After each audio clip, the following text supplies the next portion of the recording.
Yo, in this video, I want to talk about how retention gets you back on track. All right, man. So, if you're new to retention, it's one of those things, man, I got some little thing, what is that, a little sunscreen or something. Anyways, if you're new to retention, I'm telling you, man, this is the thing that's like changed my life pretty drastically in a short amount of time.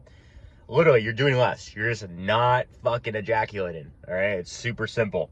Yeah, it's a little difficult the first 7 days, I'd say, because that's when you have the urges the most. It's like the easiest to relapse, you know. But man, once you hit that 7-day, 8-day mark, man, you're quickly reminded, bro. It's like the first time I really started doing this, I was like, man, like, this is how life should be, you know? Like, if you feel so much better and your life's so much better when you're retaining, it's night and day, man. I'm not saying you should do this all the time. I'm a big believer that you should cycle retention on and off. However, I'm just like every time I like stop and start back up again retaining, it's just like, man, like why? It's like almost like, why did I stop? You know? But like I said, I want to go back to the point, like, that's good to cycle on and off just for, you know, peace of mind, balance, and what that, you know, stuff like that. So, this stuff gets you back on track, man. It gets you back, you know, in the limelight of women. You know, they start paying attention to you again. They start coming out of nowhere. It's the weirdest thing, man. I feel like every time I hop back on a retention cycle, like, dude, girls who, you know, like, say we're talking, whatever, and things didn't, you know, like how it is nowadays, like, you know, things stop and then they'll come back, you know, like they always come back when I start retaining again versus like, they don't really come back whenever I'm not, you know, when I'm like, oh, I'm retaining and I'm stopping, you know, weirdest thing. And other people have talked about this. I've watched other people's YouTube videos on the same topic and even just like Reddit forums, stuff like that. People will say the same thing, man. So it's kind of weird. I wouldn't really say it's coincidence. I think it's more of like, when you are retaining, I really think, at least for me, I'm on a higher vibration, you know? Of course, some people aren't into that type of stuff, like talk about vibration and like stuff like that. I truly believe that it is, you know, on some level, it is true, you know? Because think about, you could sense other people, right? Like, there's people who you're just like, oh, I get a weird feeling this guy, or oh, like, oh, wow, this person's fucking magnetic, or like, you know, that's the same thing I want to talk about, is that like, that vibration, that energy they give off. When you're retaining, you give off a higher energy, a higher, you know, vibration. So I think people are more magnetic towards you. And man, I'm telling you, I've tried this over and over again.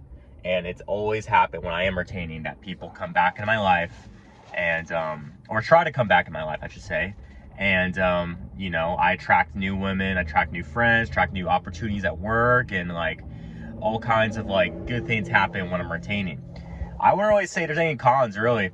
Thing about retaining, man, it's like, I don't think there's anything that's like a bad thing. Yeah, some people get into like, oh, well, you should ejaculate more to like prevent prostate cancer and stuff like that. Dude, I think everything has like kind of a little trade-off. I really, like, I'm not a doctor, of course, but like, I don't know, man. I'm not saying, I'm one of those people, I don't really think you should retain for like as long as possible, like some people do. I know there's a lot of people who on YouTube who, good for them, first of all, but are like, oh, I want to do this for a year straight, this and that. I don't know, man. I don't know. I've never done it for that long. I don't plan on doing it for that long. I'm a big believer that you should do shorter streaks, really. And like, I think my sweet spot is about a month, you know, 30 days, and then maybe reset. Sometimes a month and a half. But anytime I've gone over a month and a half personally, I never like found like an increase in like good things happening. I've kind of found like a flat line or like a decrease, really. And I've waited out up to like 3 months, I think, something like that. And it was the same, man. I was like, yeah, bro, this is just like, I'm just like overly like sexualized, you know. The cool thing about retention is that like the first 7 days, yeah, you're thinking about like, you know, puss a lot, but after 7 days you're kind of like, man, what the fuck that shit, like, I don't really care that much, you know. Like, girls are girls. You can see a hot girl and not give a shit about her as much when you're retaining. But like, I felt like after a certain amount you start going back into that, at least for me, where I'm like, oh fuck, dude, like obsessed with like sex and stuff like that, you know. And it's kind of made me weird. So like I said, that's my sweet spot. It's about a month and a half that I, you know, start over. But yeah, guys, this shit's like a great way of getting back on track with your life. If you're someone who's going through a rough time, you know, or things happen, blah blah blah, it happens to everyone, you know, start retaining again. And I'm telling you, man, it's like a great reset. So yeah, that's all I got to say for now, guys. Subscribe to the channel for more, and peace out.